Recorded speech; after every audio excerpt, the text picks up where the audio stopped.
आप सभी को सादर जय श्री कृष्ण। ईश्वर से प्रार्थना करते हैं कि आप सभी स्वस्थ रहे, व्यस्त रहे और मस्त रहे। आज हम राजा दशरथ के मुकुट के बारे में जानकारी देंगे और साथ ही साथ पौष मास में व्रत का और माघ मास में व्रत और दान का दोनों का बताएंगे आपको। राजा दशरथ के मुकुट की कथा सुनाते हैं पहले आपको। राजा दशरथ और साथ में उनके रानी केकई हमेशा राजा दशरथ के साथ में कहीं पे भी घूमने जाती, युद्ध में जाती, वन में विहार करने जाते, शिकार करने जाते तो केकई अवश्य साथ में रहती थी। इसका यह कारण था कि केकई अस्त्र और शस्त्र कला में महान निपुण थी और रथ चलाने में उसका कोई मुकाबला नहीं था, कोई सानी नहीं था। रथ चलाने में पारंगत थी। दुश्मनों की सेना में दुश्मनों से युद्ध करते हुए सकुशल रथ चलाते चलाते शस्त्रों का चलाना भी उसको ज्ञान था, अनुभव था। राजा दशरथ के साथ में केकई हमेशा रहती थी।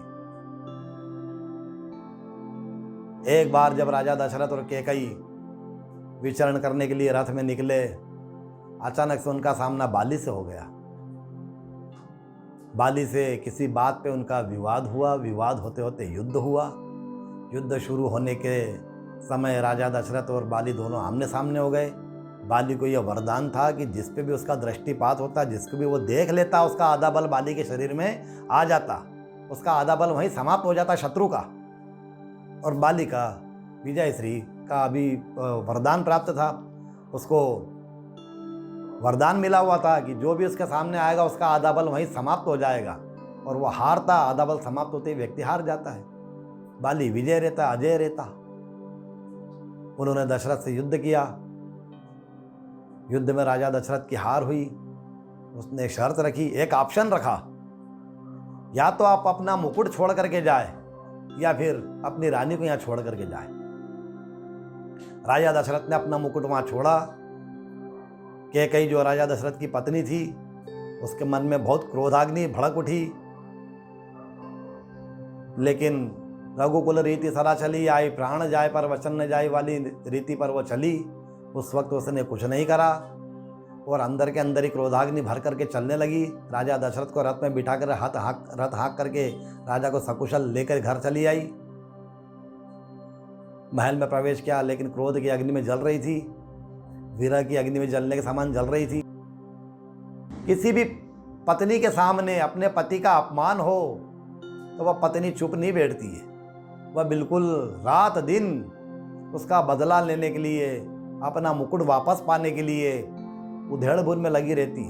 बहुत चिंतन करती, मंथन करती। धीरे धीरे वह काल का समय आया। राजा रामचंद्र जी युवा हुए। उनके राज्याभिषेक का समय आया।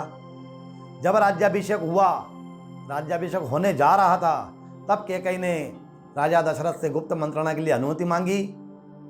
राजा दशरथ और केकई केवल दो ही थे। यह बात दोनों के अलावा किसी तीसरे को जानकारी नहीं थी, क्योंकि किसी भी युद्ध में जाती, किसी भी शिकार पे जाती, किसी भी विहार पे जाती तो केवल केकई साथ में रहती थी। सभी रानियों में से केवल केकई रहती थी, क्योंकि वह शस्त्र कला में और रथ चलाने में माहिर थी, निपुण थी। दोनों की गुप्त मंत्रणाएं हुई। केकई ने अपनी मंत्रणा करते करते अपना विचार रखा कि जितने भी अपयश होंगे, जितने भी बुराइयां होगी, मेरी होगी, लेकिन मैं यह कार्य अवश्य करूंगी। यह बात दो के अलावा किसी तीसरे को जानकारी में नहीं थी। तब वहाँ केकई अड़ गई और राजा दशरथ को उन्होंने कह दिया कि यह कार्य आपको मैं करूंगी, आपको इसमें बीच में नहीं बोलना, इस बात का आपको खंडन नहीं करना है। केकई ने अपनी शर्त रखी। राजा रामचंद्र जी को 14 वर्ष के लिए वनवास के लिए स्वीकार करना पड़ा उनको। और जब राजा रामचंद्र जी जाने लगे, भगवान रामचंद्र जी जब निकले, तब केकई ने उनसे वचन लिया कि कैसे भी करके बाली से हमारे राजा का मुकुट लेकर के आना। राजा जी का मुकुट लेने के लिए जैसे ही बाली से सामना हुआ, राजा रामचंद्र जी का बाली के सामने सामना हुआ, बाली का प्राण जाने लगे, बाली का अंत समय पास आने लगा। तब राजा रामचंद्र जी ने अपना परिचय दिया तब बाली ने उनको नमस्कार किया कि प्रभु,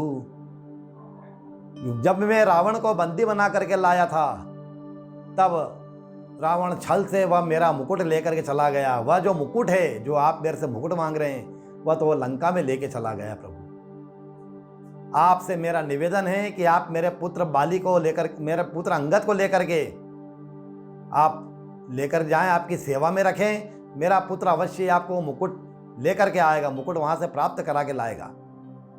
समय निकलता गया। अंगद जी रावण की सभा में पहुंच गए।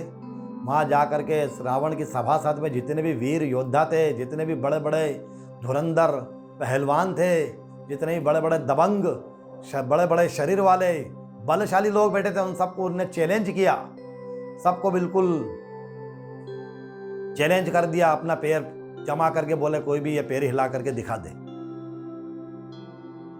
जब अंगद का पैर कोई हिला नहीं सके, बड़े बड़े योद्धा, बड़े बड़े वीर, बड़े बड़े शूरवीर सभी थक गए, हार गए। रावण लज्जित होने लगा।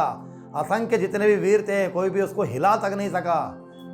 तब रावण उठा और रावण अट्टहास करता हुआ अंगद के पास आया और अंगद के पैर को जैसे ही उसने पकड़ने लगा, स्पर्श करने लगा, उसका सिर का थोड़ा सा नीचे झुका और मुकुट उनका गिर पड़ा। उसी समय अंगद वह मुकुट लेकर के आए, राजा रामचंद्र जी को सौंप दिया। राजा रामचंद्र जी के पास जब वो मुकुट आया, तब बाली के पास जब वो मुकुट था तो बाली को अपने प्राण गंवाने पड़े। उसी प्रकार से रावण लेके गया तो रावण को अपने प्राण गंवाने पड़े। भगवान के पास वो मुकुट वापस आ गया और भगवान का अपनी सभी माताओं में जितना स्नेह कैकई से था, उतना स्नेह किसी और से नहीं था। जो भी गुप्त मंत्रणाएं होती कैकई के द्वारा ही होती, कैकई के साथ ही होती, कैकई के साथ में विचार विमर्श होते। कैकई का अपना जितने भी अपयश, जितने भी कलंक उसको लगे, वो अपने पति के लिए उसने सब सहर्ष स्वीकार किया, लेकिन अपना मुकुट वापस प्राप्त करके ही रही वो। और रावण को अपने प्राण गंवाने पड़े। तो ये हमारे महाराज राजा दशरथ की मुकुट की कहानी है। आपको हमने ये बताई कि यह मुकुट कैसे बाली के पास गया, बाली के पास कैसे रावण के पास गया, रावण से भगवान के पास कैसे आया, और सारी योजना बनाने में जो कैकई की भूमिका थी वह भूमिका यह रही। सभी को ये जितने भी अपयश से कहते हैं, जितने भी बुराइयां करते हैं कि कैकई ऐसी थी वैसी थी, लेकिन कैकई अपने पतिव्रता नारी थी। अपने पति के लिए उसने सारा अपयश झेल लिया, उसको कोई किसी प्रकार की उसको कोई ग्लानि नहीं हुई। और पौष मास जो रहता है, पौष मास में हमारे बुजुर्ग कहते थे अलुणा रविवार कर, अलुणा मतलब बिना नमक का व्रत करते थे। एक रविवार का व्रत होता है पौष महीने में, तो बिना नमक के भोजन किया जाता है। अगर आप भोजन करना चाहें तो या तो मिष्ठान भोजन करें या फलाहार करें, लेकिन जो भी करें वह अलुणा ने बिना नमक का। ऐसा ना हो कि आप टाटा नमक की जगह फलाहारी नमक लेकिन नमक बिल्कुल नहीं खाया जाता है। रविवार में केवल अलुणा फलाहार करें, अलुणा उपवास करें, नमक नहीं खावे। और इसी मास के साथ साथ माघ मास भी साथ में आएगा। माघ मास में दान की महत्ता बहुत रहती है। जिस प्रकार से पौष मास में महत्ता रहती है दान की, उससे कहीं अधिक पौष मास से माघ मास में दान की महत्ता रहती है। अगर आप सक्षम है तो रजत दान करें, चांदी का दान करें और पितरों का पूजन अवश्य करें। माघ महीना पूरा पितरों के नाम रहता है, देवताओं के नाम रहता है। वैशाख का महीना, माघ का महीना, ये आप अवश्य पितरों का पूजन करें, देवताओं का पूजन करें, पितरों का तर्पण करें, हव्य और कव्य दोनों प्रदान करें। जितना दान कर सके दान करें, तीर्थ यात्रा करें, तीर्थों के समागम में स्नान करें। जहाँ जहाँ आपको तीर्थ पे जाने की हार्दिक इच्छा है वहाँ जाके आप स्नान करें, लेकिन दान अवश्य करें। दान में धातुओं के दान का महत्व अवश्य बताया है। कंबल का दान, ऊनी वस्त्र का दान, ये तो सभी करेंगे, लेकिन धातुओं का दान अवश्य करना चाहिए।